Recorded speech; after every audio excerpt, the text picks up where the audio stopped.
Colin Kaepernick's decision to kneel during the national anthem. Thesis. By discussing the implications of Colin Kaepernick's decision to kneel during the playing of the national anthem at NFL games, this paper will argue that American national identity and patriotism is tied directly to the military.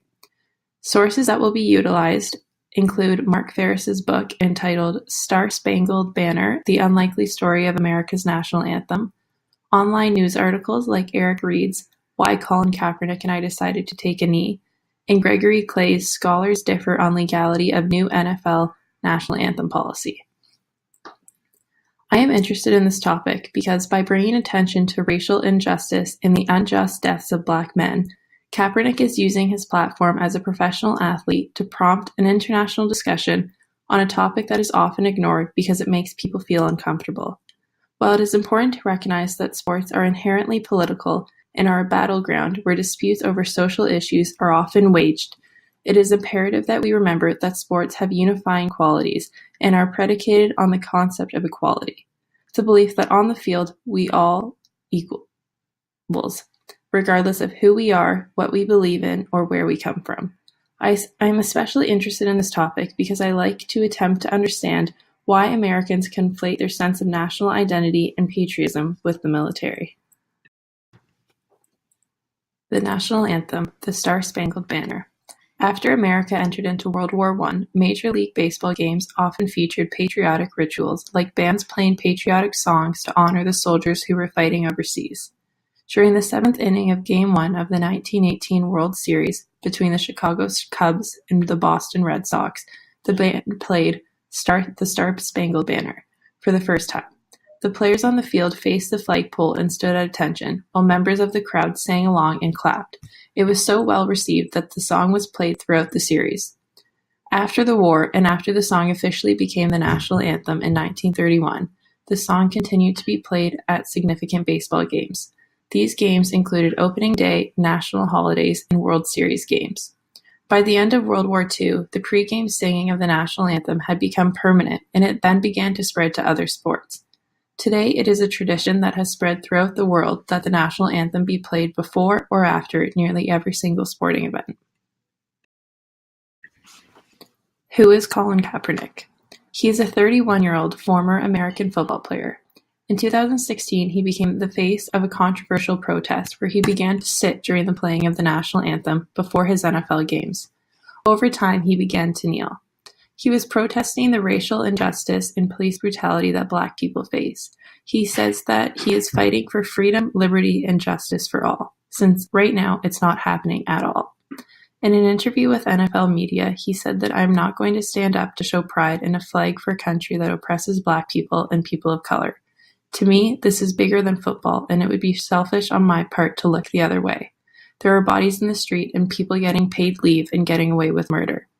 Kaepernick said that he has always been aware of what he is doing and that he knew it wasn't going to sit well with a lot of people, including his team, the San Francisco 49ers.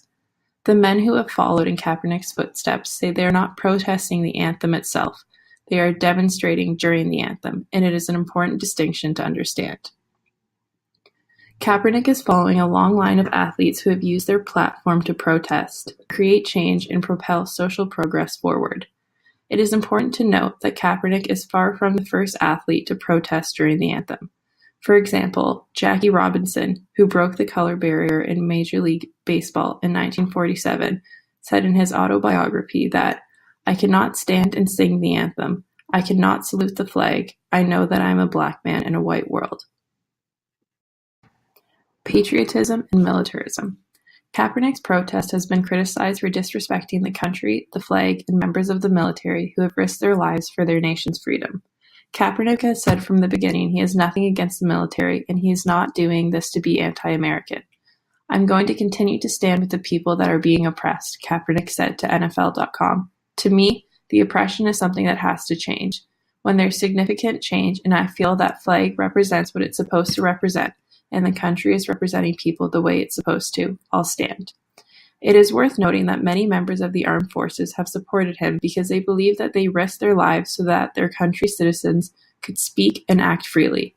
In a letter signed by veterans who support Kaepernick, they said, American athletes have used their public voice to force our collective attention towards the crises and issues that challenge our national consciousness. The right for those athletes and all Americans to protest is one we all pledge to defend with our lives if necessary. Far from disrespecting our troops, there is no finer form of appreciation for our sacrifice than for Americans to enthusiastically exercise their freedom of speech. Indeed, we see no higher form of patriotism. It is unfortunate that most of the attention has been focused on Kaepernick and other athletes who kneel, and not on why they feel a need to kneel. Politics and Trump's involvement. Kaepernick received support from many fellow football players and popular celebrities. However, one of his most vocal critics was Donald Trump, who called him un-American, unpatriotic, and disrespectful, and argued that his protest is disrespecting the flag and members of the military. The White House has repeatedly tried to rebrand the protest as a protest of the American flag instead of a protest against police brutality and racism in the U.S. Trump often turns to Twitter to voice his displeasure at Kaepernick's decision to kneel. He has said that players who kneel should be kicked out for a game, and if they decide to kneel again, they should be suspended for a season with no pay. After Nike released their latest iteration of their Just Do It campaign earlier this year, Trump asked his followers, what was Nike thinking? Kaepernick was the main star of the campaign, and the words "believe in something, even if it means sacrificing everything," are emblazoned across his face. This was done in response to the fact that Kaepernick has been unable to find an NFL team that is willing to sign him to a contract. Thank you for listening to my presentation.